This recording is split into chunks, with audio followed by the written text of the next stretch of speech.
I hope you enjoyed this temperature control lab for advanced control methods. Some of the things that we're going to be learning in this lab are how to model this system, how to create the differential and algebraic equations necessary to predict the relationship between the heater and the temperature sensor.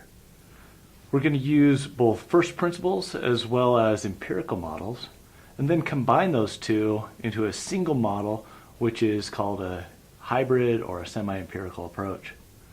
Next, we're going to move on to estimation, where we update some of the parameters based on the data.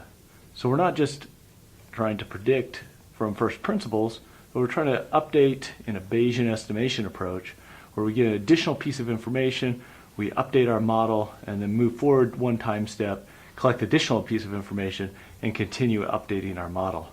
The model almost becomes alive, like it's updating and responding to environmental changes. The other thing that we're going to be doing as a follow-on step to that is implement a model predictive controller. The model predictive controller is going to use that predictive model between the heater and the temperature sensor in order to make predictions into the future.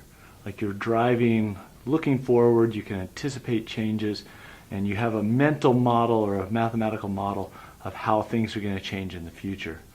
We're going to use that with optimizers to rapidly adjust the heater values and be able to meet desired target set points. As a final step, we're going to combine the estimation and the controller into a single application. That's going to be the culmination of this lab for advanced control methods, where it updates the parameters based on the measurements, feeds those updated parameters to the model predictive controller, and then the model predictive controller produces new heater values that control the system. I hope you enjoy this lab, this sequence of labs, and it will help you develop mathematical modeling, estimation, and control methods that utilize optimization solvers and some of the most advanced methods that are out there today.